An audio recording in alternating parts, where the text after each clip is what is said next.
drink beer and talk about, well, whatever the hell comes to our mind. Thank you for coming. Thank you for watching. Thank you for telling everybody about the show. Do the click, do the like, do all that kind of stuff because we don't care. So, Dave, we want to talk about your special flap. Okay. Tell us about your flap. Dave is quite enamored with his flap, and we are too. Dave, tell us about it in detail. All right. It's black. It's plastic. It's on a hinge. It's on a hinge. It's on a hinge. I told you it was special. I told you. That is so disturbing. If it breaks off, does that mean it becomes unhinged?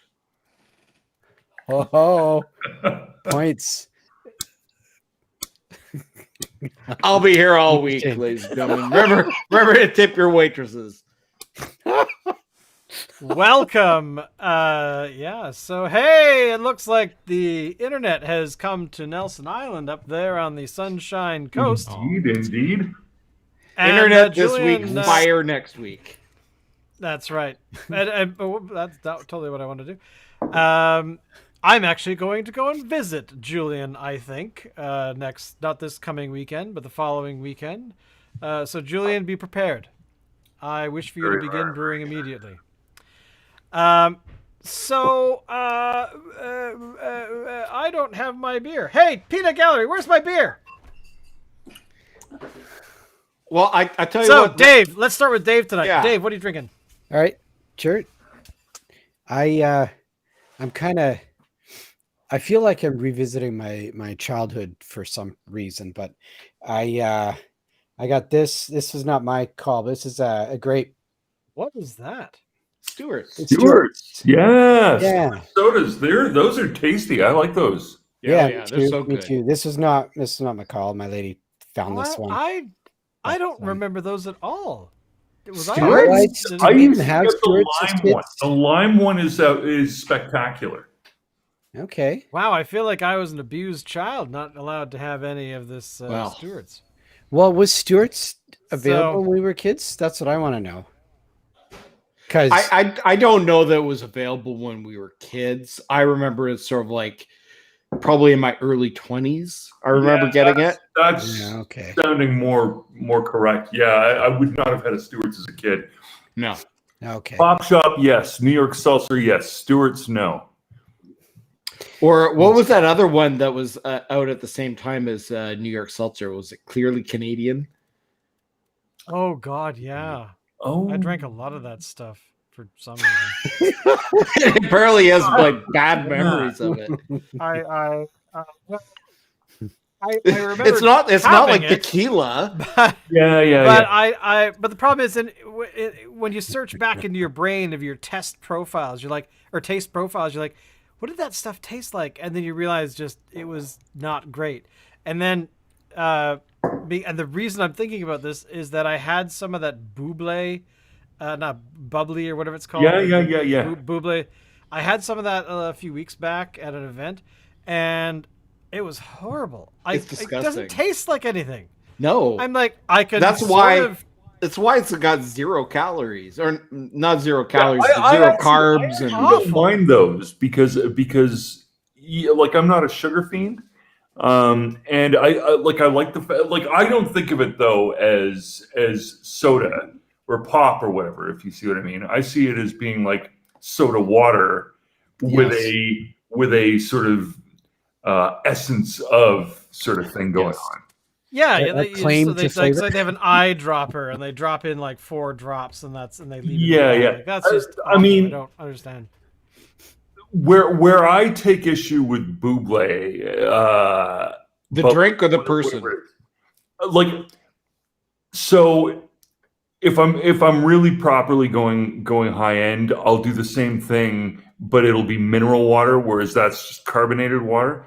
And the thing is, carbonated water it's not as refreshing ultimately.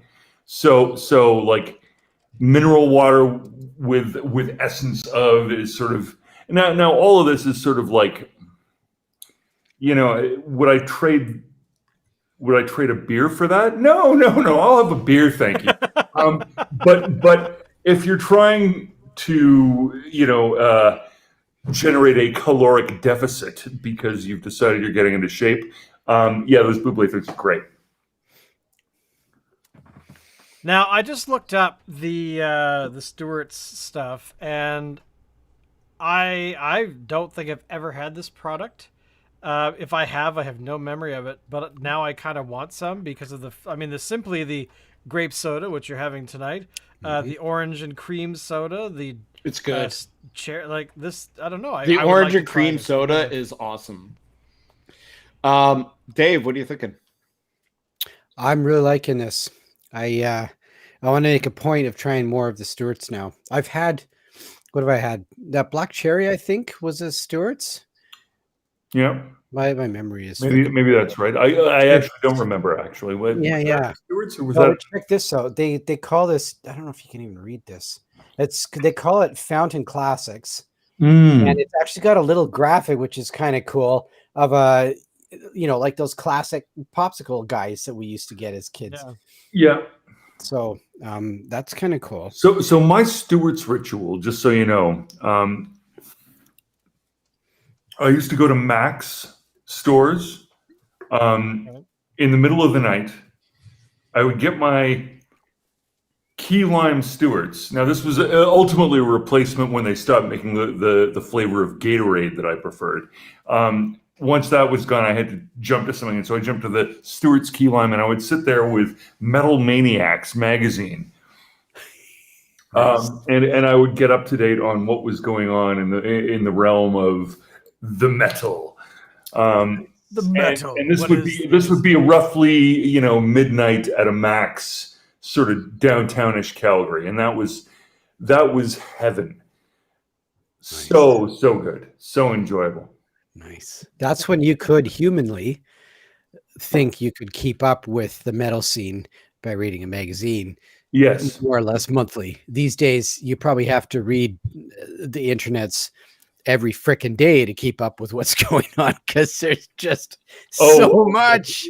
Yeah, the whole world of music. But if I wanted, to be on top of it, my phone would be going ding, ding, ding, ding, ding, ding. Which is why I do not allow social media software on my phone. I do it through the browser on my phone, and it works fine. But yeah, I am not interested in hearing dings every 20 seconds because I have to mute my Signal chat app all the time because I'm in a member of a bunch of different groups, and at 10:30 in the morning, my phone will go bing bing bing bing bing bing as people are having a conversation, and I'm like, I don't need to look at what's going on right now. I'll look later, and so I have to keep muting them all the time.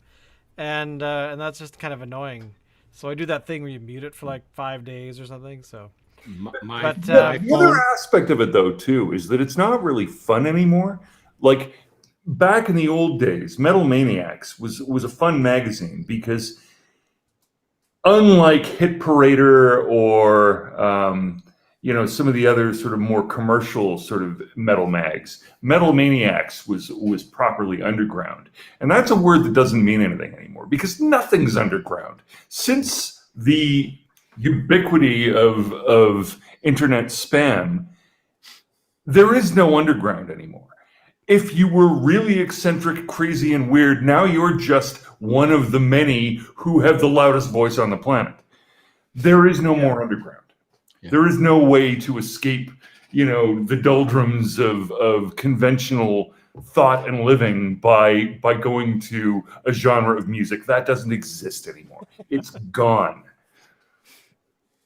That's why I get entertainment. Speaking of metal, one of the slight connections I have to watching new stuff is this guy who's I think he's in Norway.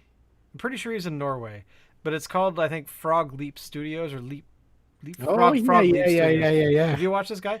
Basically, he's like a Mario death metal kind of guy, and but he's not death metal, dude. Oh well, he's okay. metal. he is metal. That's true, but his vocal style is very sort of. You're right. It is more death. Yeah. But what he does is that he actually takes.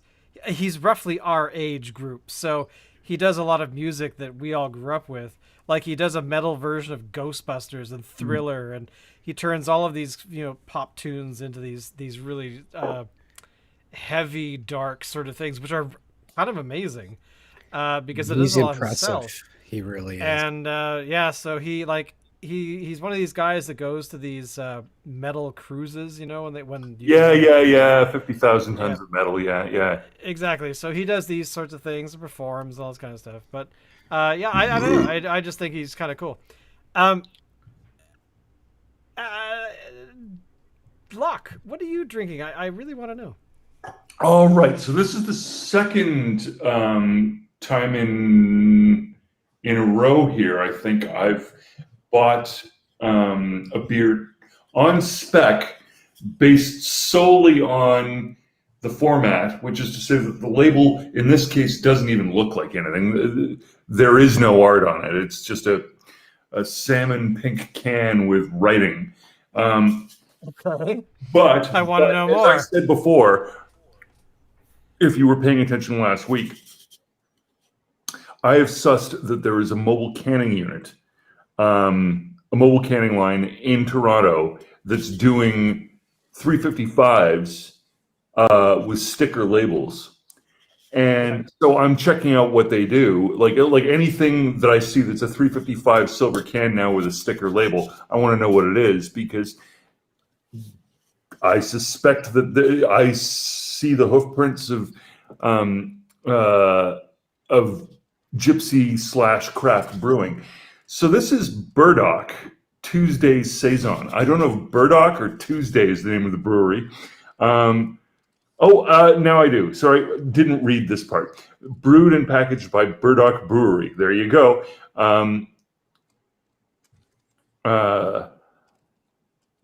Brassé et imbué par Burdock Brewery.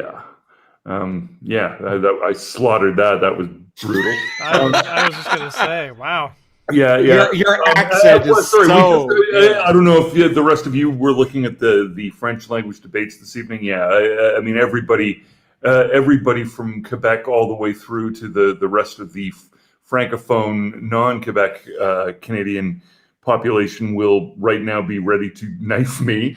But this is can conditioned, and that's sort of cool.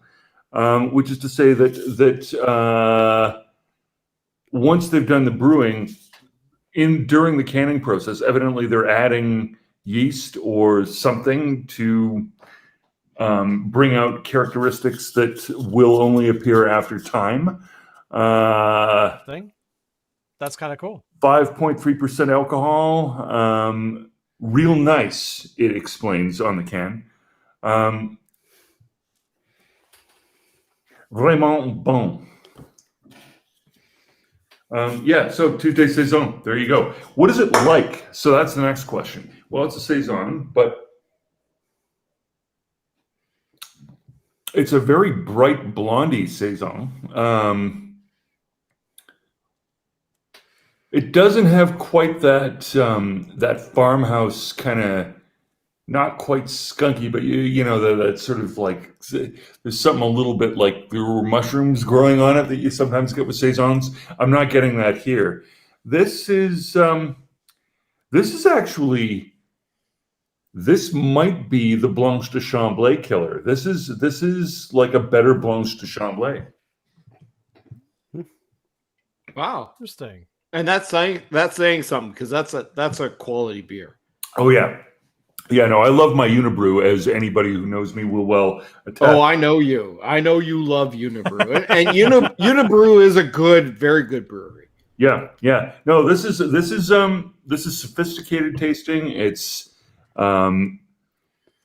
bright and not.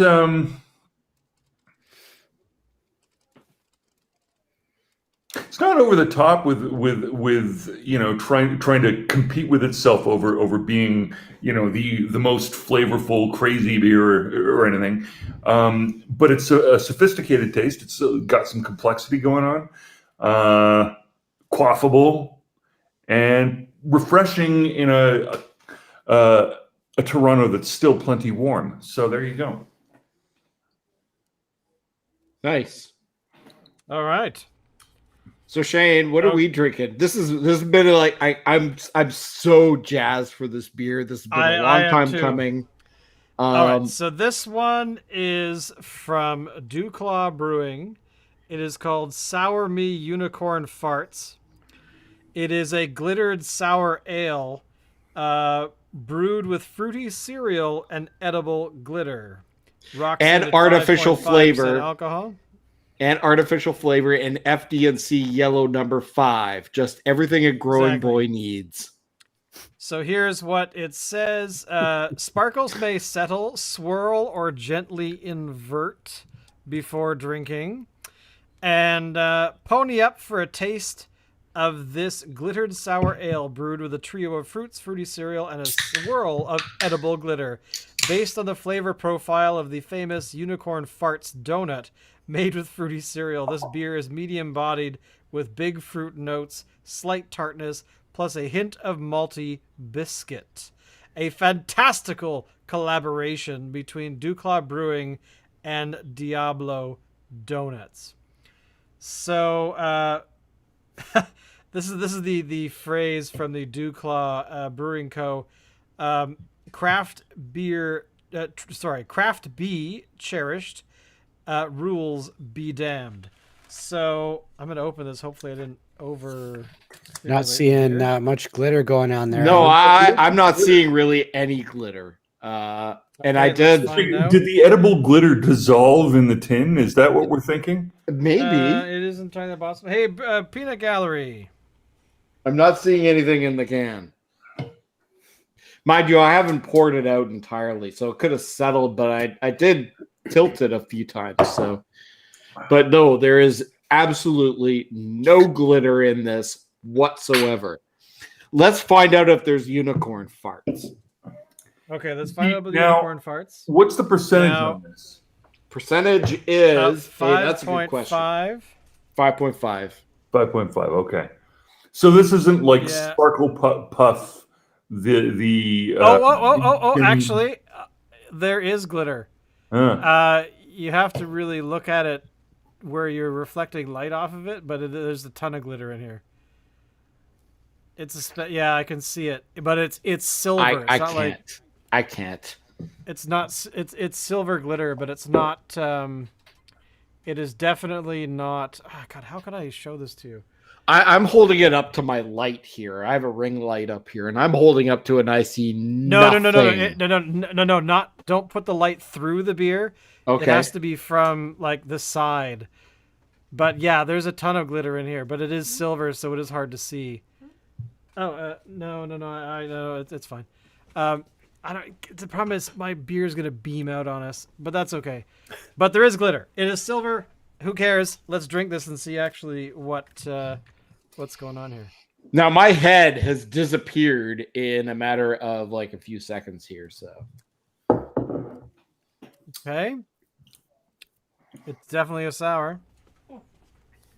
Oh, definitely. Oh, that is tart. Yeah, I'm salivating a lot. I wish it was colored glitter, like it was, had like reds and pinks and purples and orange and stuff like that. But it's very fine. Let's put it that way. It's very, very small. It's good. Like I'm enjoying this. Now it said on it that it had FD&C yellow number 5. So I was expecting sort of more of like a more of a color. Well, I was expecting it to be more like maybe like a Twinkie, colored like a Twinkie, and it's not. It's colored like beer, and that's probably a good thing. But at the same time, I'm a little bit disappointed. And so will be all of the millennial women who buy that expecting bright rainbow colors. Now, the reality is that Dewclaw Brewing is located on the in Maryland, I think. Baltimore. Baltimore. Ooh. Okay. So Now, the beer we had to did- travel a ways, but I we don't know. did- But I really wish I'd had this donut. I'd really like to actually have had this donut so I could taste Now it. I did Sweet Baby Jesus from them a while back. So sorry. Where is this? Baltimore. Baltimore. So does Baltimore, like Portland, have an infamous donut house that has corrupted millions? It must. It Yeah, must. it would seem so. Huh. Which is Now, interesting. just to show you sort of the way that this particular place works.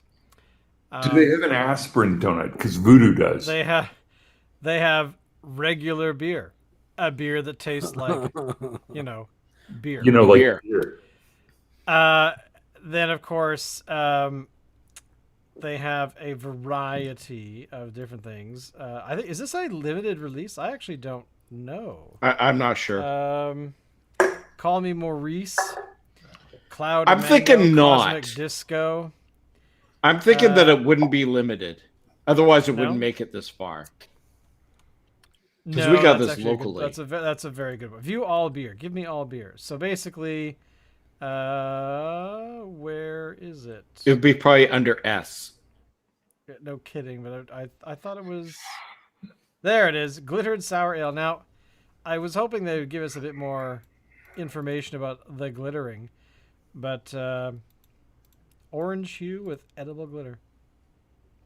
Again, I'm still not seeing any glitter in my beer, edible or It's- otherwise. It is there. It's just not apparent. I mean that's the reality to it. But overall, I will give this a very tart experience, and I also will give it a. I'm not being wowed, but I mean the glitter is an interesting. You can barely see it if you look at it the right direction. But yeah. Unfortunately, I'm going to have to say I would never buy this again. Like the beer No. itself is decent. I've had better sours than this. This is all marketing, is what it is, and Unfortunately, I would have to agree. Yeah, I mean, Yeah. I kind of wish there was more, but what can you do? and Not a whole lot. One day, it would be hard. It would be difficult to get the unicorn to actually fart into the vat. I mean, if we're honest, right? Okay, well, what other creatures would we ever want to utilize for beer brewing? Fictional, fantasy, whatever. Doesn't matter. But who A would it be? liar. Any So hold on. I have told you in the past about a Flying Monkeys from Barry product called Sparkle Puff. Is it ruler or defender of the universe? Killer of the universe, eater of the... I can't remember. But Sparkle Puff is a different beer entirely. It clocks in at 10%. So first of all, it's boom. Then there's it's not a sour, so it's a different product entirely. I don't know how they came up with the name Sparkle Puff. Galaxy Starfighter, that's what it is. Yeah. I don't know how they came up with the name Sparkle Puff, but what I can tell you is the flashity bits side, I don't think were there because somebody introduced edible glitter, but rather because the sediment involved in brewing this bastard beverage somehow managed to catch the light at the right angle. So somebody called it Sparkle Puff. That's my guesstimate. But if you want something that pays dividends on weird animals that make sparkly puffs, talk to the monkeys. Okay. Hey, we're the monkeys. Hey, we're the monkeys. So Dave, I if you were to poured brew a out. beer- Oh, I Oh, you poured out the remainder of my can. Oh, And still, sorry. Yeah, I thought you were still saying- no yeah, okay, sparkles. all right. You poured it into the glass. Okay. Yeah. Oh, yeah. Yeah. Into the nearest receptacle. And I still don't see any sparkles. Yeah. My brain went there They're too they're very Imaginary. fine, so there's not. They're very imaginary. Mm. What can you do? Yeah. So Dave, if you were Now going that's to an brew a ingredient beer, that I would like to see on more cans. The imaginary ones. Okay. Go on. imaginary what?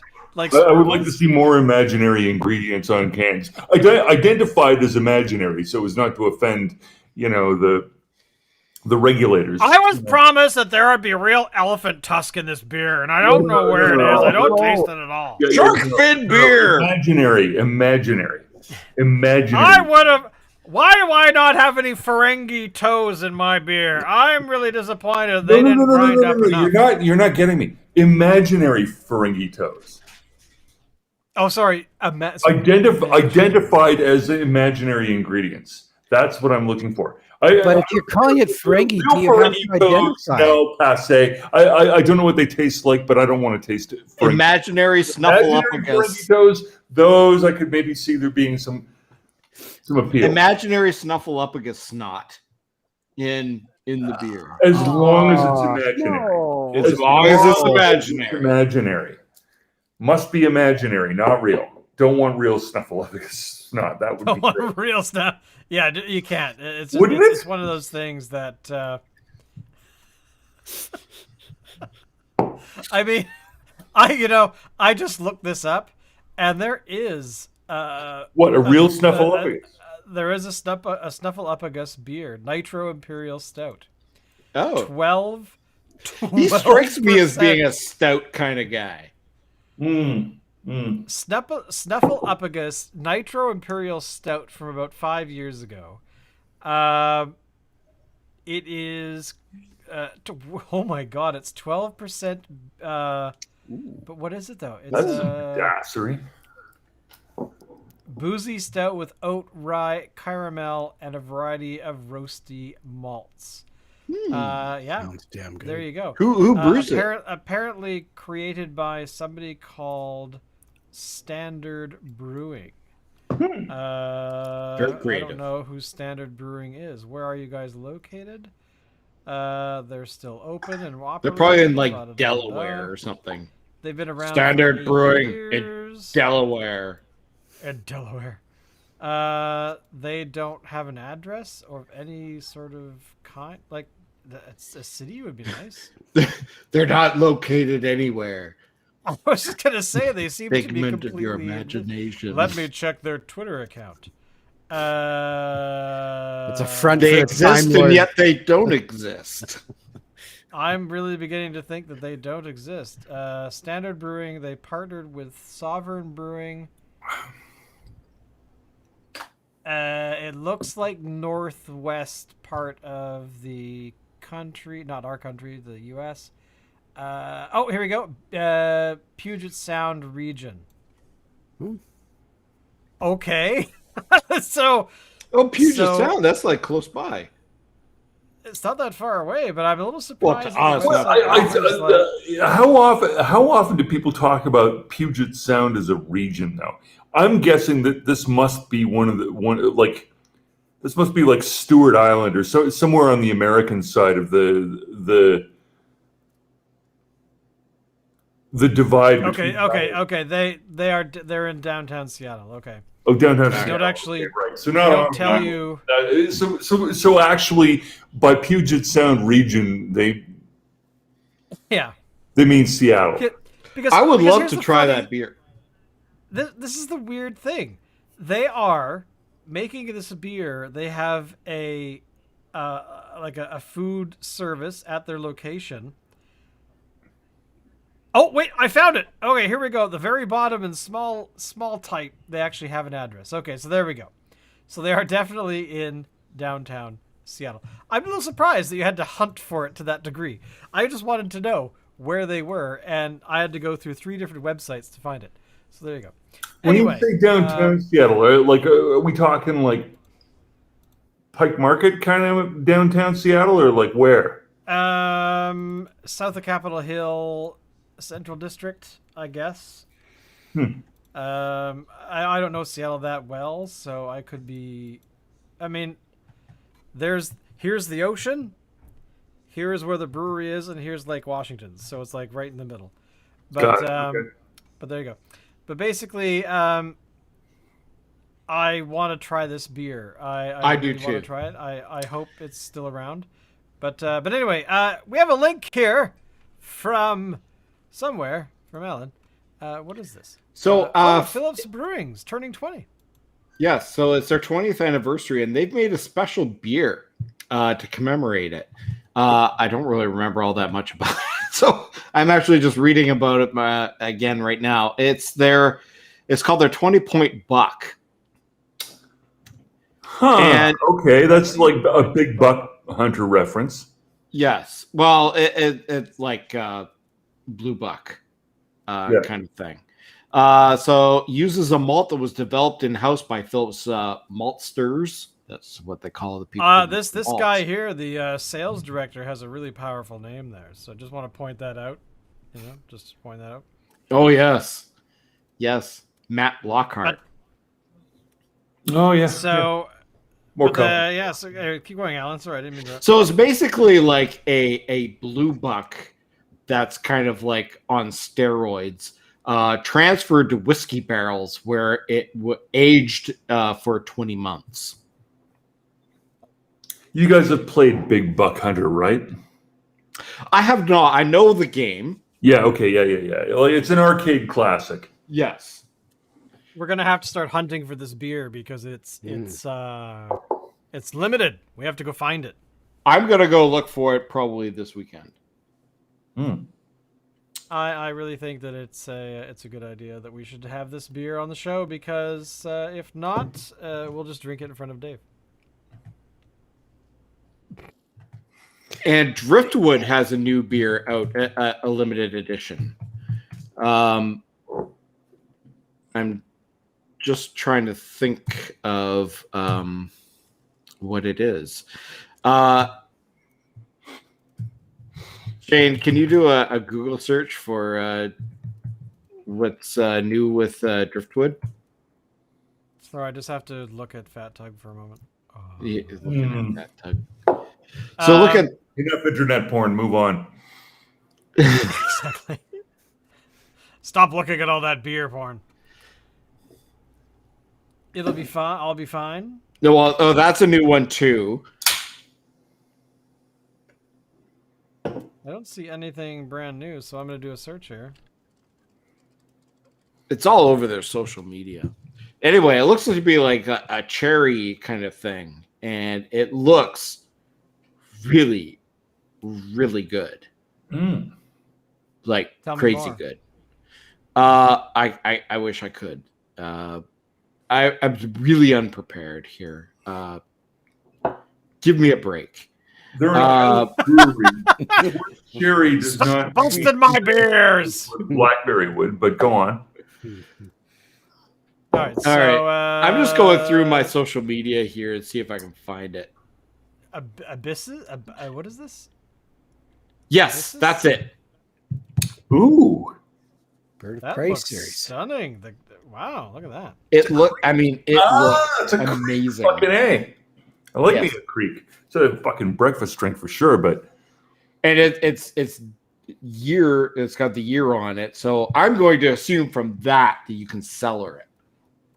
Locke, would you concur? I would concur. Yeah. I mean, so I don't know. I don't know a lot of cellar creeks. That's not a. It's not sufficiently high alcohol usually that's gonna necessarily keep all. Like a creek is a cherry beer, and they're tasty as fuck. Like I love those.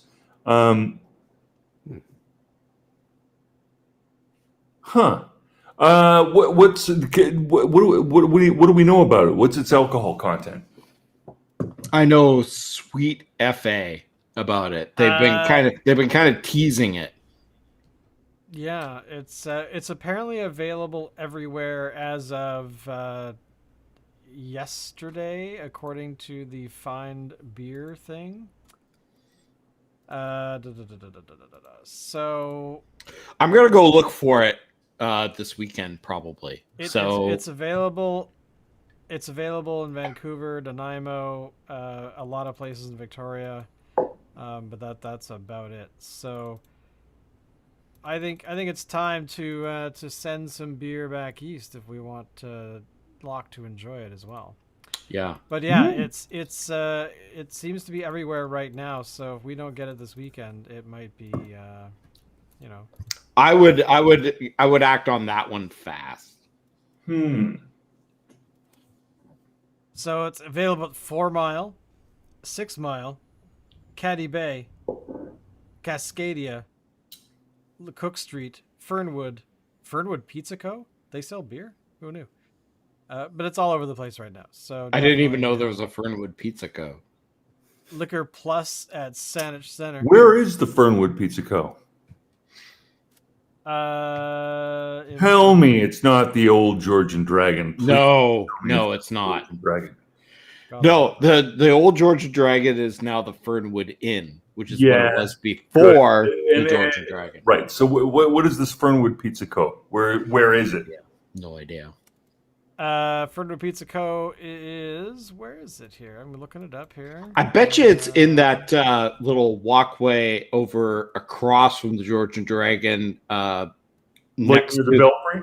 Yeah. Yeah. I bet you it's in there. You're right. It's in the building right behind the Georgian Dragon. Or sorry, you know what the Georgian Dragon used to be. That's hilarious. So it's the building sort of right behind it.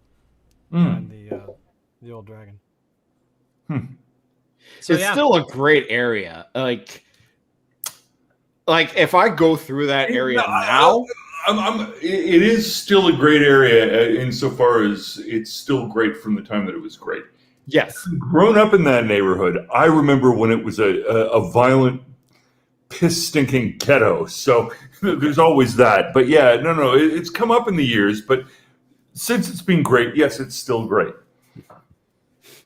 Right. This stinking ghetto. So that's right. Yeah. I don't know how. I'm trying to remember. See, I'm trying to dig out of my head exactly where you lived in that area, and I seem to recall Stanley Avenue. It was Stanley Avenue. So there's still some pretty shady stuff that happens in that area, but I wouldn't look. It's mighty close to downtown, but not as shady today as it was once upon a time. No, in the darkness of the early '80s, it was it had its issues. Let's say. Okay. All right. So one other thing I wanted to mention, and I don't know if it's going to mean anything to you guys.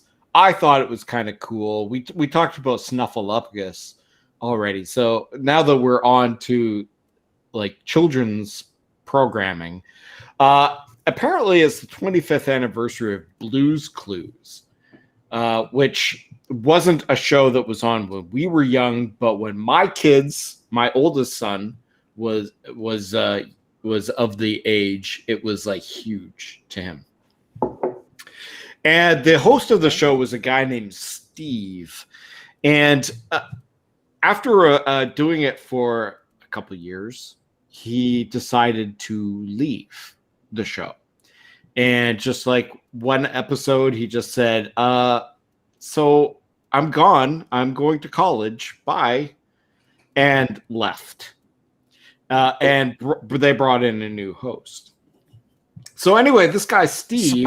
Sorry, I was confused. I thought you were talking about your son. No. Suddenly, at the age of 5, he's like, later, I'm going to college, and then left. I'm just like, what are you talking about? So Steve recently recorded a little video, and he's wearing the same shirt that he wore in the show, and he doesn't look like he hasn't aged a day. And basically talking to those kids who are now adults that he used to entertain back in the day, saying, you know, I know I left. You were probably upset by it. You know, let's talk about it. He goes, and it's amazing. That's good. Who this is? His name is, well, the character name is Steve. I don't know what his real name is. But he was the host. Is this a Mr. Dress Up riff that he just sort of borrowed or something? Maybe. I don't know. It was a show called Blue's Clues. I don't understand what a Blue's Clues would be, but okay, so Blue's Clues was a kid's show, and it was all animated except for Steve. Steve was like a live action guy that was in like a cartoon world, and Blue. So what you're saying is Mr. Live Dress action Up guy with cartoons instead of puppets. Yes. Yeah. Okay. So it's a Mr. And Dress Up, right? Blue was a cartoon dog in the show. And they would go on like little adventures and stuff, and he would give clues. I didn't watch the show that closely. My kid watched it and really loved it. So anyway, when Steve left, when Nolan was like 3 years old, he was kind of upset about it. I mean, he got over it, but at the time he was kind of upset about it, and. He's had therapy for years. Yeah, that's right. So, but it was kind of interesting that Steve would come back now, like all these years later, and send out a message basically as his character from 25 years ago, and direct a message to his audience who are now adults, like him. And it was just kind of interesting. It was a good little. In the message, was he talking as if he were talking to kids, or was he talking? Well, no, he did, and he sounded exactly like he did in the Blue's Clues show 25 years ago. He spoke in the same mannerisms. He kind of like paused as if they would be talking back to him. So he didn't break the fourth wall. He's still a character, but he's like, "Oh, I'm back. Hi. Kind of. Want to watch some children's programming with me now?" Well, no. This is the most bizarre little weird piece of trivia, but a direct-to-video production called Blue's Big Musical Movie was Ray Charles' final film role before he died. Really? The last time he appeared on film. Well, Blue's Clues was like a phenomenon. Like, you guys wouldn't know this because you didn't have kids, but but Blue's Clues was like huge. I mean, we're talking like, you know, Walmart having tons of T-shirts with Blue's Clues. Like, you couldn't go anywhere without seeing Blue's Clues crap everywhere. Next to the Beanie Babies. Yeah, exactly. Yeah, okay. It was as big to kids at that time as, say, maybe Star Wars was to us. Well, that's stretching it a bit, but that's stretching it a bit, but not much. Actually. So is Blue's Clues now? I'm assuming there was a dog in this thing. It was like this whole animated thing was a dog wandering around. Okay, all right. Sorry, I'm trying to catch up right now. There's something. Okay, here's something very sort of something that's a little messed up about Star Wars. And Lucas's material generally. What? The reason we loved it as kids. Danger, Will Robinson, danger. The reason we loved Lucas's work as kids was not because it was obviously children's programming, but rather because it was a little bit adultish.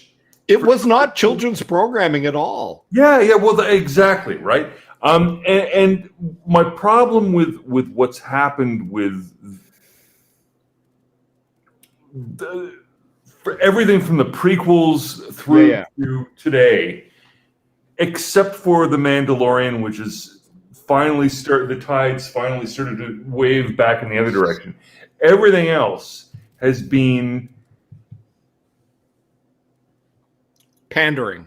yeah, it's been utterly juvenilized to a point where even kids find it irritating because it's too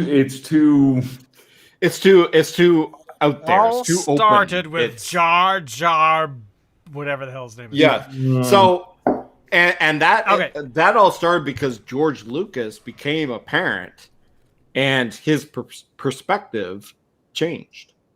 It's an interesting Well, point. the same thing happened to Steven Spielberg with his film E.T. being re-released in early 2000s, where he edited out the guns. He actually digitally removed guns and And violence replaced them and with that kind of stuff. walkie-talkies, which brought up And- a very interesting. South Park did a great episode about changing stuff, where there's like they got like agents and stuff that's like pointing like what's supposed to be guns at kids, but they're walkie-talkies, so they're like loading Yeah, them. it's pretty silly, but he did change his mind because he got a lot of flack for it at like Comic-Con and stuff like that because the crowd went hostile on him. And there's a video of him saying, okay, I understand I made a mistake. We are doing like, I think at the time it was like a Blu-ray or something. And he said to the audience, should I re-release it as the original film and not any of the edits that we made? And they were like, yeah, what's wrong with you? And he's like, okay. We have sparkles. We have sparkles. I see glitter. Oh yeah, It's yeah, very yeah. subtle. It's very subtle. Yeah, Now- we're getting sparkles. Yeah, you're right. We have achieved sparklehood, whatever that's. I did watch recently a review and comparison of the production teams and the actual production of George Lucas's Phantom Menace and Wonder Woman 1984, which came out last year, I think. Yeah. And just how different the productions can be compared to the latest Suicide Squad film, where basically they're talking about how Warner Brothers really screwed things up for a lot of their films over the years because they had too much involvement from the studio rather than letting the directors and writers and stuff tell the stories they wanted to tell. And they gave free reign to James Gunn to do the Suicide Squad, which came out a couple of weeks ago, which is amazing, by the way. And then he compared it to the film that came out just before that, which was the Wonder Woman one, and how the Wonder Woman film had the same problem George Lucas had when he made The Phantom Menace. And this is actually interesting because they talked about Patty Jenkins, who was the director of that film, and she basically was George Lucas. Everything she did, everyone was just like, yes, that's great, it's amazing. No one actually said, yeah, no, this sucks. What's wrong with you? Because the film was horrible. Like, it was all over the place. And it was a disjointed, the tone was just, nothing worked, and it was a terrible film. That said, they were actually comparing it to what happened with the Phantom Menace specifically. And there's actually video, and I have never had seen this video before, but George Lucas says during the production of that film, why did nobody stop me? We now have a cut of this film, and I created this with all of you, and I don't understand what the hell is going on. Like, he's responding to the first cut. He's and you can see all those other guys you've seen and all the behind the scenes stuff for Star Wars around that time. And they're just like, oh yeah, no, it's fine, blah, blah. No one has said no to him. And he's basically in these cuts going, somebody please tell me no. The dialogue from those first three films is horrible. Nobody took him aside and said, George, I know you are calling all the shots, but fuck, dude, you can't do this. What is wrong with you? You have to rewrite this. Are you talking about the first 3 films, like 1, 2, and 3, or 4, 5, and 6? 1, 2, and 3. Okay. The prequels. Yeah. So, but basically, and later on, they actually had some other interviews with him, just basically saying the same thing. Like, the films are okay. We salvaged what we could, but overall, it really suffered from. This is the tragic pitfall of success, which is that when other people think that you have the magic, they won't tell you if you don't. Yeah. Exactly, and that's they have, basically what they have saying. too much to lose. Like, they don't want to piss you off and have you go, "You're done. I'm out, I quit." So I mean that was the sad thing about it, and so I do recommend checking out the Suicide Squad if you guys haven't seen it. It is, I mean, if it's your bag. Did they get the very crew to reprise their roles, or did they get new folks? Yes, they have some new, some. I can't tell you anything about it. It will spoil the whole film. You just have to see it. The first film was terrible as well. Same sort of problem, like all over the place. The producers getting in the way of the actual directors. And they actually talked. Me who generally dislike superheroes as a concept. Well, this is the thing, is that this particular film does kind of address that in a lot of ways, because they do have some interesting that thing. Like when you first told me that there's a Marvel film out that you are going to enjoy, and I looked at you and I said, "Yeah, okay, sure." And this is not a Marvel film; it's a DC film. Yeah, well, exactly. But this was before I had any idea about Guardians of the Galaxy. I had never read the comic, didn't grow up on it, no idea what it is. And you're telling me that this thing you're going to want to see, and I'm saying, okay, Shane is trying to convince me to watch a movie about fucking superheroes, which is like his right, but also bonkers, and I don't see why he would be convinced that I would enjoy this. And then you were like, no, Locke, this is different. You will watch this, and you will come away from the experience going, "Ooh, that was good." And I was like, I don't believe you. I just don't. I don't believe you. And then I went and saw the movie, and I was like, "Oh my god!"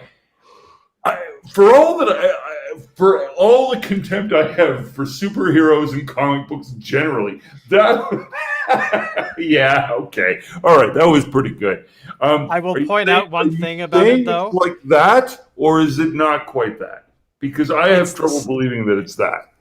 Written and directed by the guy who did the Guardians of the Galaxy films.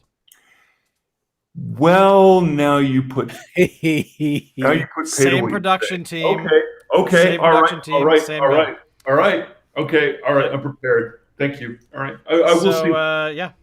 So I do recommend it. Here's another piece that you might be interested in. Have you heard of Watchmen? Yeah, I totally know Watchmen. Alan Moore knows the score, but the bottom line is nobody's translated his material onto film properly. Oh, I'm not even talking films, dude. Like, did you read Watchmen? God, yeah. Yeah. Okay, cool. Very cool. I would actually like your opinion about the show Watchmen. It's sort of like drinking a drink that's inspired by Pepsi. You know what I mean? Was that your reaction to it? I was curious. Like, yeah, no. I have no idea what it has to do with Watchmen. It's sort of like, you know, when things are inspired by a true story and yet have nothing to do with the original. Yeah. Wow. So is this a more recent thing, Shane? Like, I don't think I've even heard of this. Is it Netflix or what? This Watchmen Suicide Squad TV show? Oh, Watchmen is, I think it's on Prime. If I remember. It's sort of like the 12 Monkeys TV show, in that it's like Terry Gilliam flavored CSI I Atlantis. could see that. Oh, okay. Yeah, it's on. I could see all that. Huh. Now, I didn't mind the movie quite so much, but I know too that Alan Moore basically very loudly and publicly washed his hands of Hollywood. Yeah. It may have done before that point, but I know that definitely at the time of watching, he was just like, bye-bye. I'm done. You guys do what you want.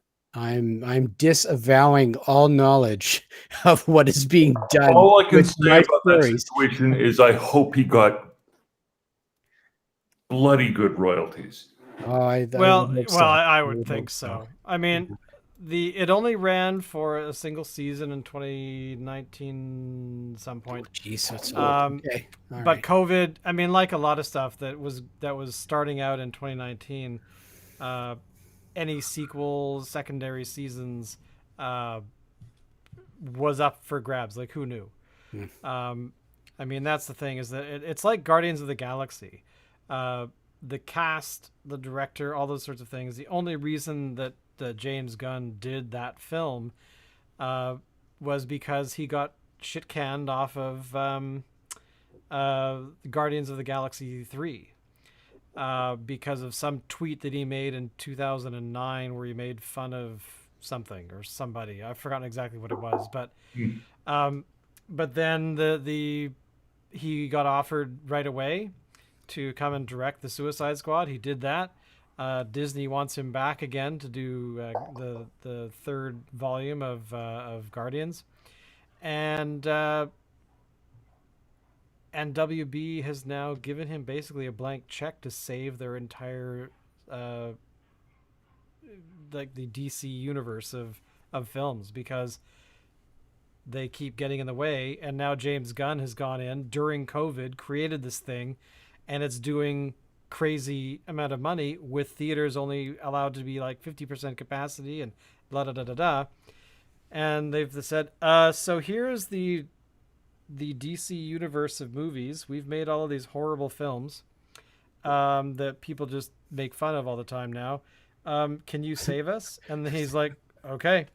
Because they saw what he did at Marvel. They're trying to compete against Marvel. Marvel's a juggernaut because they know their audience. DC is trying to operate like a film studio from the mid 90s, and it just doesn't work like that anymore. It's like that Kevin Smith story of him getting hired to write a whole bunch of stuff about Superman for a film, Superman Reborn or Lives or something, in the 96, 97. And he had to have a large spider fight Superman in the third act of the film. Anyway, he ended up not, he got a bunch of money, but he ended up not doing the film. And the next year, a year later, Wild Wild West came out with Will Smith and Kevin Kline for some reason, a Western, and the third act of that film is like a big robotic spider. So for all that I enjoyed Mallrats, I got to tell you, An Evening with Kevin Smith is probably his best work. I agree. Hey, Mallrats coming out with a sequel next year. No way. And Clerks 3 is currently filming. Oh, wow. So there you go. But anyway, blah, blah, blah. Films are cool. But yeah, there's that whole balance of creativity that you have to really get past so that you actually trust each other rather than just tell people what to do, because I think the audience is too smart now. We have the internet. We talk a lot. And we've been freaking drenched in video for how long now? Like, and let's be getting this stuff fire hosed at you. Of course, you're gonna get more sophisticated because you've watched how many hundreds of hours of this stuff, right? Yeah. Look, the feature film used to be the long form format. That's not true anymore. Today, the long form format is the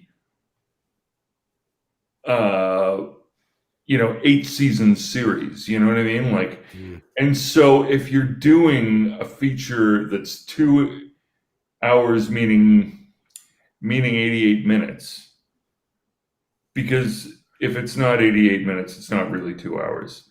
Like Blade Runner. I'm sorry, the latest Blade Runner. It's sort of like Ridley Scott just basically kept filming and kind of went, okay, by the time we get to the director's cut of this, it'll be whittled down to 88 minutes. So whatever the audience has decided after the next 3 decades is rubbish, we'll just cut that. You know what I mean? Or have like 17 different cuts floating around. Yeah. Pick the best one. Yeah, like ultimately, it's a different process there. But I guess what I'm saying is, if you're making a feature film today, you're not really doing long format anymore. You're doing something that's too long to be an episode, but not long enough to be a series. What are you doing? Like, what are you trying to say? And how is that format gonna make the right arc happen? And so, like Shane, your peanut gallery knows a whole lot about. And actually, for that matter, Alan, so do you, because you've done improv. Both of you know the stagecraft of how much attention does a live audience really have. Well, those live audiences, you stick them in front of a screen. It's the same audience. Their attention span, if anything, is lower because there aren't people on stage. So, absolutely. So how do you keep them there? How do you make them care about what's going on? We have yet to figure that out. I mean, I'm gonna wager. How long is this episode being? Well, we're at over a minute, over an hour right now. I bet you we have far fewer viewers right now than we did when we started 60 minutes ago. Oh, well, there you go. Just a hunch. Yeah. On that note, boys and girls, thank you for watching. Thank you for coming by. Tell people about the show, all that kind of fun stuff. And as always, Alan, take us out.